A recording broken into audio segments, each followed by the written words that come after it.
Treasure of knowledge کے تمام دیکھنے اور سننے والوں کو السلام علیکم۔ امام ذیبی فرماتے ہیں، وزیر کبیر نظام الملک قوام الدین ابو علی حسن بن علی بن اسحاق توسی بڑے زیر معاملہ فہم، بیدار مغز، سعادت مند، دیندار اور باوقار انسان تھے۔ ان کی مجلس علماء و فقہ سے ہمیشہ سجی رہتی تھی۔ نظام الملک نے بغداد میں ایک بہت بڑی درسگاہ قائم کی۔ اسی طرح کی ایک درسگاہ نشاپور اور ایک توس میں قائم کی۔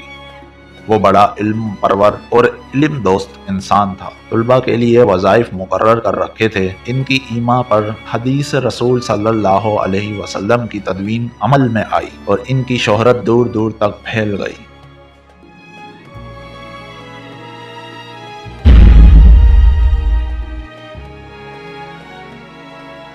ناظرین، آج آپ ملاحظہ کر رہے ہیں ٹریجر آف نالج کی منی سیریز سلطنت سلجوق کا 5واں حصہ، جس کا عنوان ہے نظام الملک توسی، سلطنت سلجوق کا چوتھا حکمران۔ آج کی اس ویڈیو میں ہم تفصیلاً نظام الملک توسی کی زندگی اور ان کے حقیقی معاملات پر روشنی ڈالیں گے۔ آپ سب سے گزارش ہے کہ ویڈیو کو پوری دیکھیے گا، لیکن سب سے پہلے ہمارے چینل کو سبسکرائب کر لیں اور ساتھ دیے گئے بیل آئیکن پر کلک کر لیں تاکہ نئی آنے والی ویڈیوز آپ تک جلد از جلد پہنچ سکیں۔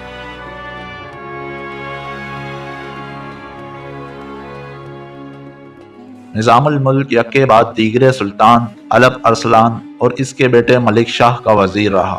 اپنی خودداد صلاحیت کی بدولت ممالک محروسہ کی تدبیر کی، ظلم و ستم کا خاتمہ کیا، رعایا کے ساتھ نرمی اور مہربانی کا سلوک روا رکھا، سرائے بنوائے اور مختلف علوم و فنون میں مہارت تامے رکھنے والے لوگوں کو دنیا کے کونے کونے سے لا کر بغداد میں بسایا اور ان سے استفادہ کیا۔ نظام الملک کے ایما پر ملک شاہ نے با اخلاق، دیندار اور حوصلہ مند سپہ سالاروں اور امیروں کا انتخاب کیا۔ آنے والے دنوں نے اس بات کی تصدیق کر دی کہ نظام الملک کا مشورہ صائب تھا۔ واقعی یہ لوگ ان بڑے مناصب کے اہل تھے۔ جن قائدین کا انتخاب عمل میں آیا، ان میں سے ایک عظیم نام آغ سنکر کا ہے، جو نور الدین محمود کے جد امجد تھے، جو حلب، دیار بکر اور جزیرہ کے فرما روا رہے۔ علامہ ابن کثیر ان کے متعلق لکھتے ہیں، وہ سیرت و کردار اور جود و سخا میں تمام فرما رواؤں سے بڑھ کر تھے۔ آپ کے والد عماد الدین زنگی نے صلیبیوں کے خلاف جہاد فی سبیل اللہ کی ابتدا کی، پھر اس کام کو نور الدین محمود نے آگے بڑھایا۔ یہی وہ خاندان ہے جس نے صلاح الدین ایوبی، ظاہر بیبرس اور قلاؤدن کے ذریعے صلیبیوں کے مقابلے میں فتوحات کی بنیاد رکھی اور دنیا اسلام میں وحدت اور یکجہتی کے عہد کی ابتدا کی۔ آغ سنکر برسکی سلطان محمود سلجوقی کے بہترین قائدین میں سے تھا۔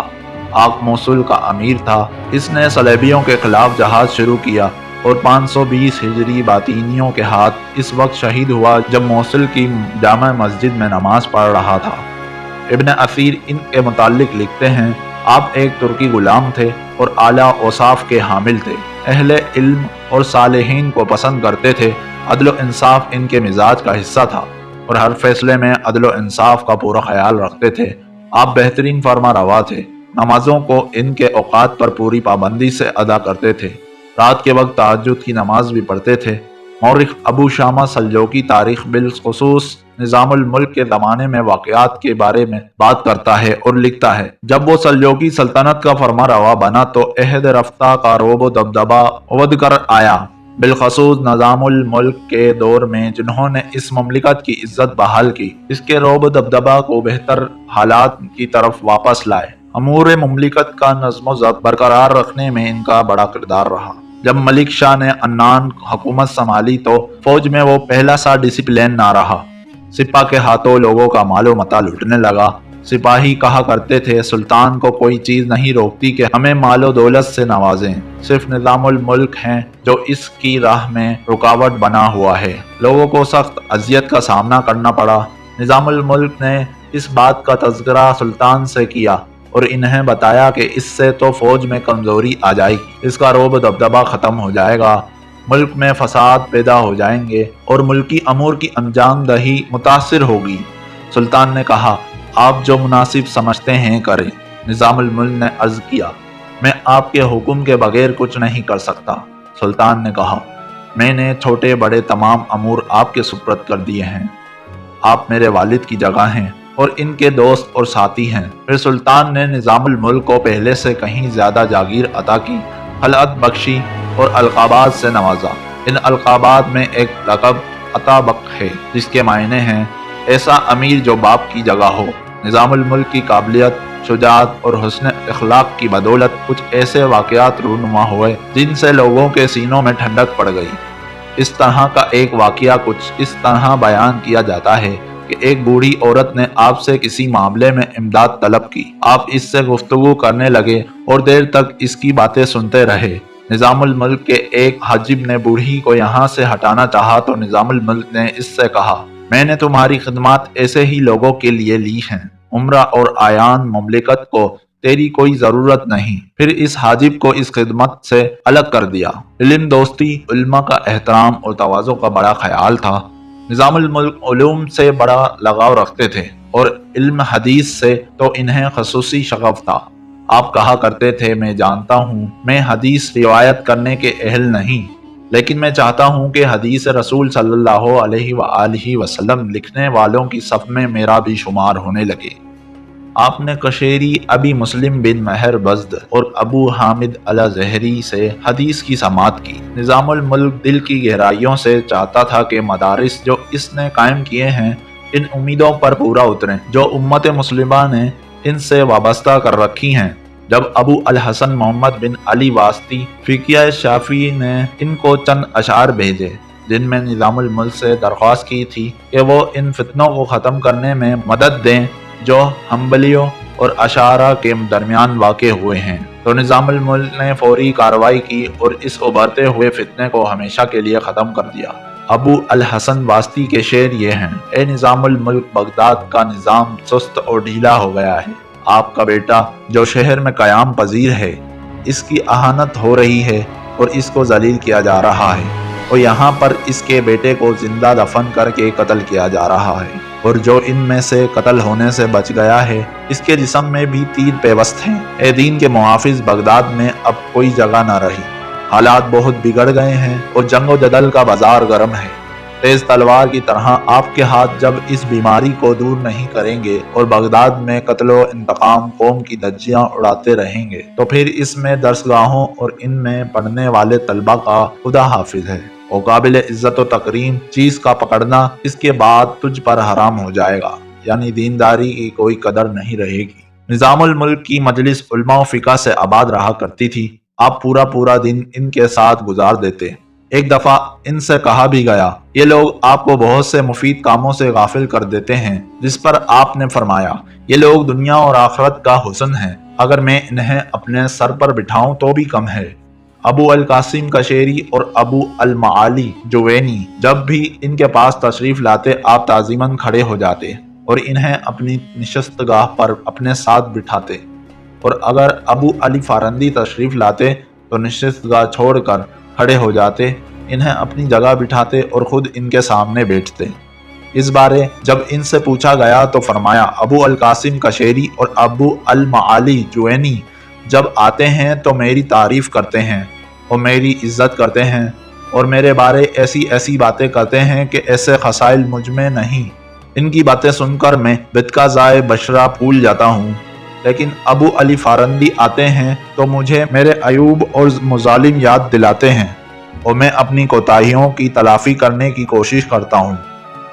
ابن اثیر لکھتے ہیں، نظام الملک کے متعلق مشہور ہے کہ وہ عالم، دیندار، سخی، عادل، حلیم، گناہ گاروں سے درگزر کرنے والے خاموش طبع انسان تھے۔ ان کے محفل قرا، فقہ، امام مسلمین، اہل خیر و صلاح سے بھری رہتی تھی۔ آپ حافظ قرآن تھے، 11 سال کی عمر میں قرآن کریم حفظ کیا اور مذہب شافعی کی تحصیل میں مشغول ہو گئے۔ ہمیشہ باوضو رہتے اور جب بھی وضو کرتے تحیۃ الوضو 2 نفل پڑھتے۔ جب اذان کی آواز کان میں پڑتی تو جس حالت میں ہوتے رک جاتے اور کام سے ہاتھ کھینچ لیتے، اور جب اذان ہو چکتی تو نماز پڑھتے، اس سے پہلے کسی کام کو ہاتھ نہ لگاتے۔ اگر مؤذن اذان سے غافل ہو جاتا اور اذان کا وقت ہو جاتا تو آپ اذان کا حکم دیتے، حفظ اوقات اور لزوم و صلات میں یہ وہ بلند مرتبہ ہے جو صرف ان لوگوں کو نصیب ہوتا ہے جو دنیا کے علائق سے الگ ہو کر عبادت خداوندی کے لیے اپنے آپ کو وقف کر دیتے ہیں۔ کمال خدا رسیدہ تھے۔ ایک مرتبہ بیان فرمایا کہ میں نے خواب میں ابلیس کو دیکھا اور اس سے کہا، تیرا ستیہ ناس ہو، اللہ تعالیٰ نے تجھے پیدا کیا اور براہ راست تجھے آدم علیہ السلام کو سجدہ کرنے کا حکم دیا، لیکن تو نے نافرمانی کی۔ دیکھ، مجھے اس نے بالمشافہ سجدہ کرنے کا حکم نہیں دیا، لیکن میں روزانہ اس کی بارگاہ میں کئی بار سجدہ ریز ہوتا ہوں۔ اور پھر یہ شعر پڑھا، جو وصال یار کا اہل نہیں، اس کی سب نیکیاں گناہ شمار ہوتے ہیں۔ ان کی یہ دلی تمنا تھی کہ ان کی اپنی ایک مسجد ہوتی جس میں وہ عبادت کرتے اور بس 2 وقت کی روٹی ملتی رہتی۔ اس بارے ان کا کہنا ہے، میں اس بات کا متمنی رہا کرتا تھا کہ میرا اپنا چھوٹا سا قریہ ہو اور اس میں ایک مسجد ہو جس میں علائق دنیا سے الگ تھلگ ہو کر اپنے رب کی عبادت میں مشغول رہوں۔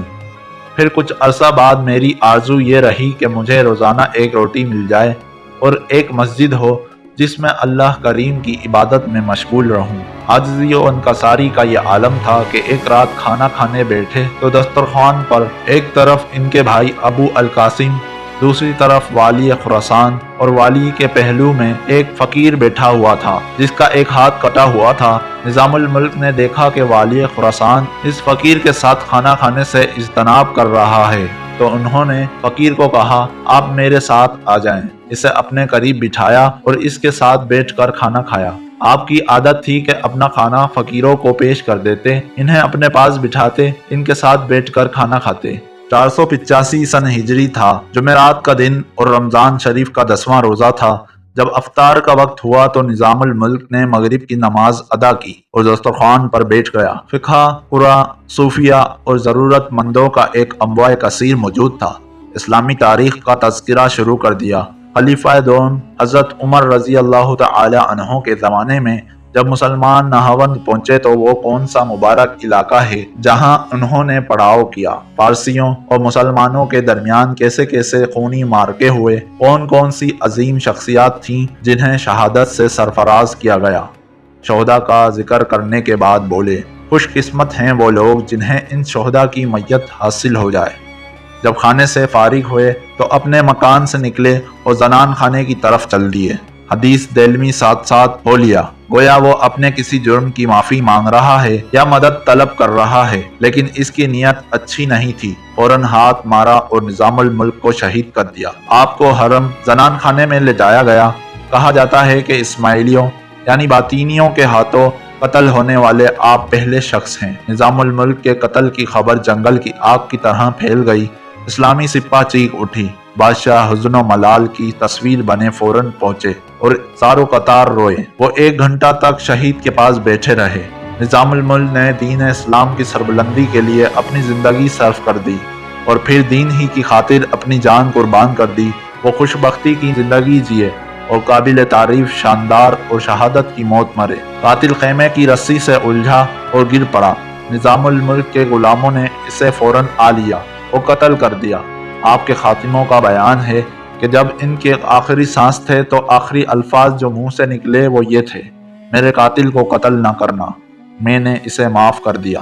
کلمہ شہادت پڑھا اور جان آفرین کے حوالے کر دی۔ اہل بغداد کو جب نظام الملک کی شہادت کی خبر ہوئی تو سارا شہر تصویر غم بن گیا۔ وزیر اور رؤسا 3 روز تک تعزیت کی غرض سے بیٹھے۔ شورا نے مرثیے لکھے۔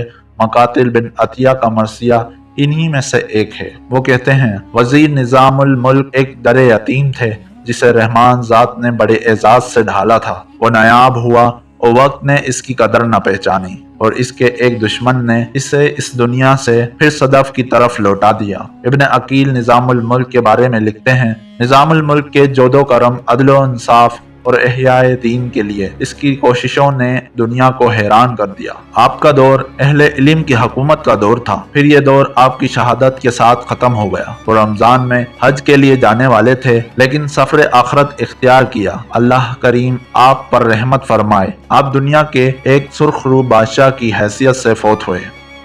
اگلی ویڈیو میں آپ سب جان سکیں گے سلجوقی سلطنت کا خاتمہ کس طرح عمل میں آیا۔ ویڈیو پسند آنے کی صورت میں لائک کریں، شیئر کریں اور تب تک کے لیے اپنا خیال رکھیے گا۔ اللہ حافظ۔